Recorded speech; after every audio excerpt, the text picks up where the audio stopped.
Thanks, Melissa. Weather on the lines, weekday mornings on News Talk 1400 WSJM. Right now, we're looking at 16 out your window. Michigan's Great Southwest. Waste up with Pat Moody on WSJM. And now, ladies and gentlemen, in the house, we have a live presidential candidate who is here with us today.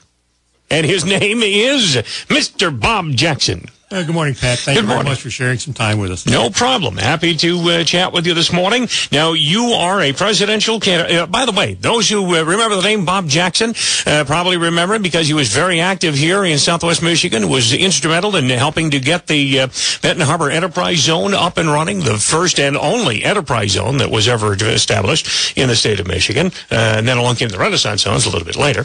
And he also an industrial owner for many years at Triac in Benton Harbor, and a whole boatload of things that you've done on down through the years. But now, heavens to Betsy, you can add to the resume, presidential candidate for the Libertarian Party. Yeah, that's correct. I think the reason for that is that there is a real problem in Washington. It's both broke and broken. And unfortunately, I don't see any solution to that. Either a president being a Democrat or a Republican, they're going to be married to half of the problem, and they're going to be avowed to fight with the other half of the problem. So what you've seen in the last 20 years is going to continue regardless of what they say. And when you look at what they say, they're basically promising more and more government and less personal freedoms. And this country was founded in the libertarian thought of where personal freedom was the ultimate cherished item in America. Sure. And we built the greatest civilization in the country from nothing, based on personal freedoms and the ability to do what you wish to do without government interference. And that's not being addressed at all. And that's basically your slogan, lower taxes, less government, more freedom. That's correct. And I think also a third-party candidate is the only way that this is going to be solved. And let me explain that a little bit. If you take the veto power, you can, in fact, get around the leadership of Congress. And when you get around leadership, you're getting around the main bottleneck in Washington. You have a president and you have leaders of your committees, which is about 10 to 12 people, run this country. And all the other politicians that we have elected to represent us have to go in lockstep with those leadership. And nothing happens without that leadership. But a third party can veto everything that comes out of Congress. That requires anything to be overridden in a veto to take a two-thirds vote, which would require a bipartisan development of any legislation. But it also means a third-party candidate not being in allegiance with leadership can go directly to the lower membership. If a bill comes up that I veto, then we say, well, we need to do something with it.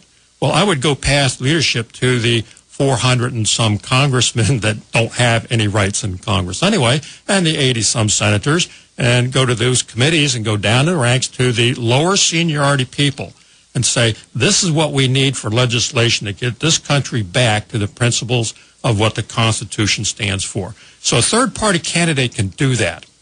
Now, some people might say, well, wait a minute, Bob Jackson, he's from here. Actually, you live in Coloma. Yes. Your business right now is based in Constantine, right. We Michigan. Started another business there a year and a half ago. And you do a whole lot of international business with China and other countries. And For foreign trade, I've exported all over the world. Mm-hmm. And people say, well, now, wait a minute, is he really legitimately a presidential candidate? And the answer is yes. There are about, as I understand it, 15 candidates on the list right now for the Libertarian Party nomination, and only 4 of them are really considered by the party themselves to be legitimate, and you are one of those 4. That's correct. And the reason that the Libertarian is important here is the only third party that can put a candidate on all the ballots in all the states. So therefore, we can, in fact, get a credible candidate in front of the country.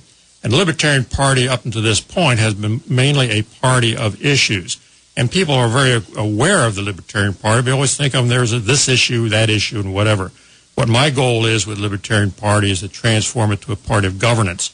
And that's one of the reasons that I have risen pretty well in the Libertarian Party in a short period of time, is that we're developing an area that we can govern the country from one end to the other rather than just picking on various issues, making it very positive instead of negative. And lest anybody think that, so what, he's been on the Moody in the Morning show.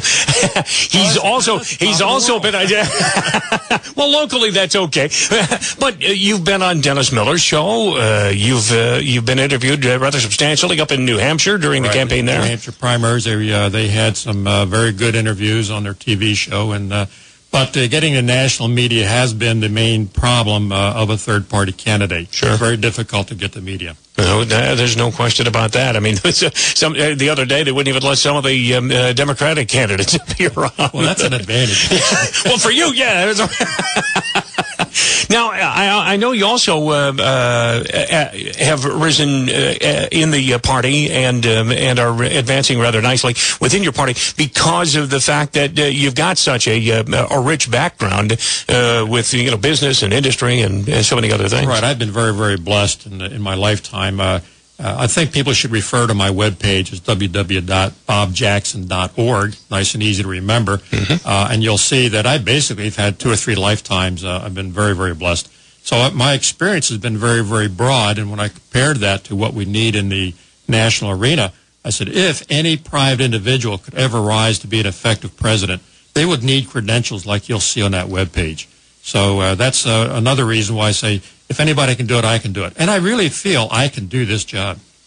Another thing that I know you're wearing proudly is your energy plank, if you will.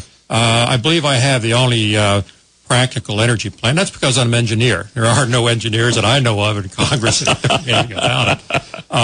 But everyone is concentrating on conserving of energy, making energy more difficult, and making it more expensive, and coming up with alternates that are much more expensive. My policy is a long-term policy, which again is unique in politics, is to create more plentiful energy at a lower cost. That is the foundation of our standard of living. And when people start talking about energy, it's second to a dysfunctional government, the most important thing we have. If we lose our energy and our good available energy, we lose our standard of living.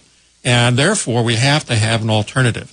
The long-term alternative of that is an fusion reaction because there is no pollutants. There are no baddie things that are developed. And it is an enormous amount of energy source, enough to take care of the energy needs that we need, not only us, but also the world. We're not a major producer of the pollutants in the world. We're only 20%. The other 80% of the world we must also be familiar with.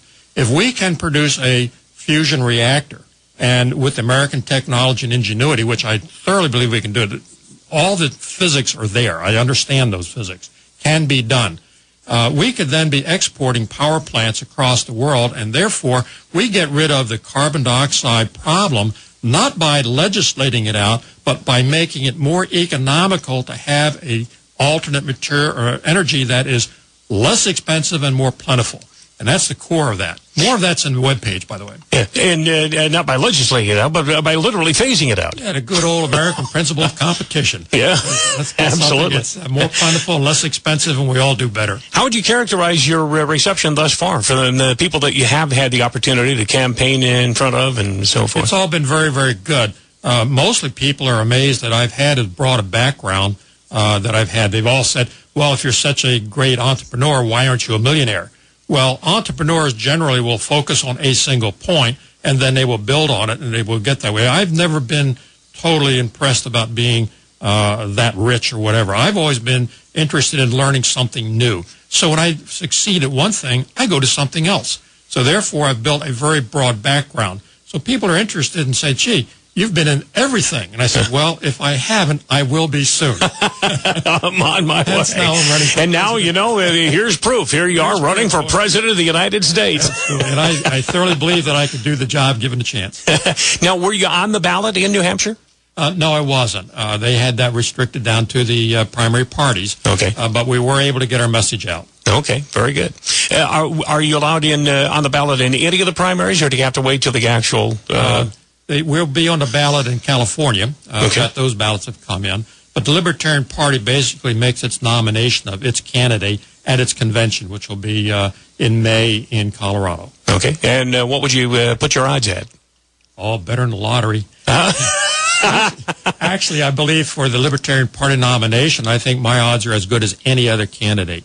My candidacy is much broader based on governance than any of the other candidates, including the other three that have pretty well risen to some importance. Mm-hmm. Very good.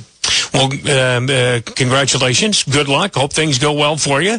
And we'll be looking forward to seeing a hometown guy there, right there, hanging out with the rest of the presidential candidates. Any hope from locals will help. And again, if you check the webpage, www.bobjackson.org, I would appreciate it. All right. Very good. Thank you.